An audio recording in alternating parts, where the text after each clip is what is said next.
I'm now going to do chapters 1 through 3, review for the final exam, page 2.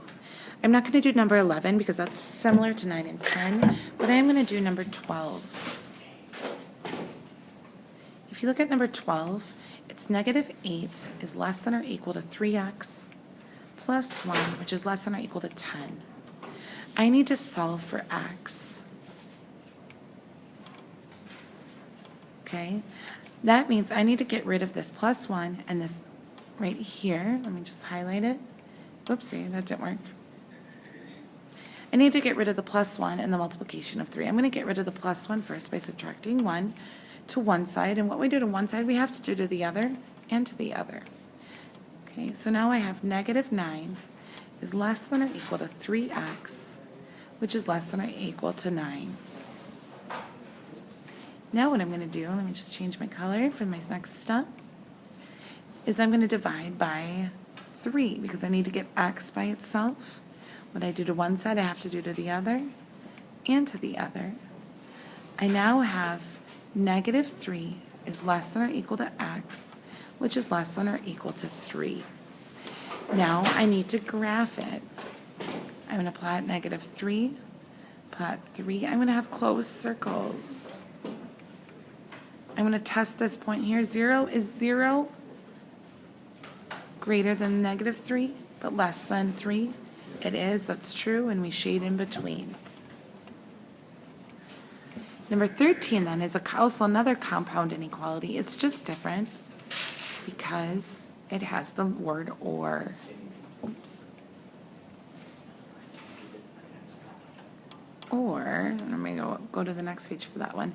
Negative 2/3 x is greater than 4. So going to the first inequality, we're going to add 7.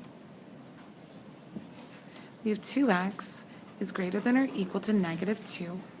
Divide by 2. We get x is greater than or equal to negative 1. Or we're going to multiply by the reciprocal. That cancels. Multiply by the reciprocal. That gives me x is greater than, I lied. We're multiplying by a negative here. That means I need to flip the sign. That's going to give me negative 8/3. So we have 2 answers there. And then if you need help graphing that, let me know and I'll help you individually. I'm now going to look at number 14. Oopsie.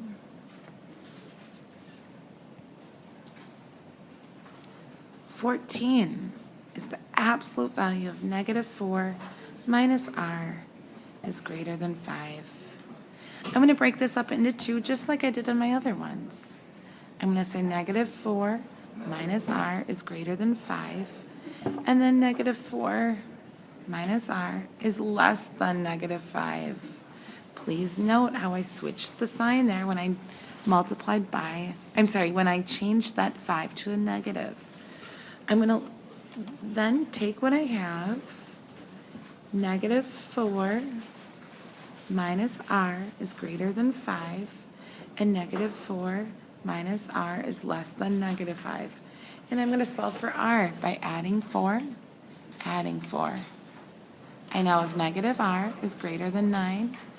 I need to divide by a negative, and then I need to switch the sign. Okay? Again, over on the other side, I have to add 4. Add 4. I get negative r is less than negative 1.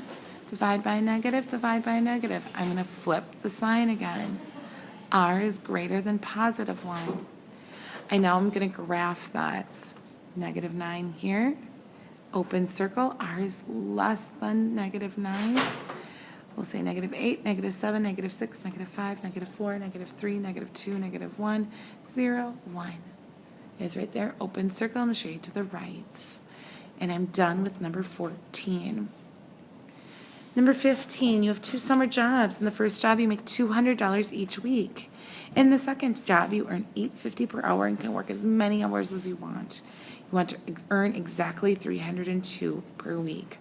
Use the strategy I've taught you guys again. And that is we want to think about what is a part and what is a total.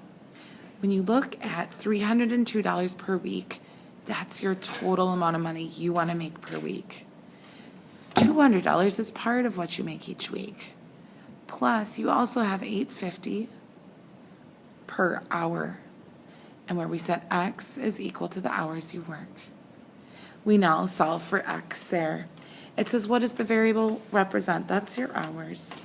Why did you put the variable in the equation where you did? Well, it's $850 per hour.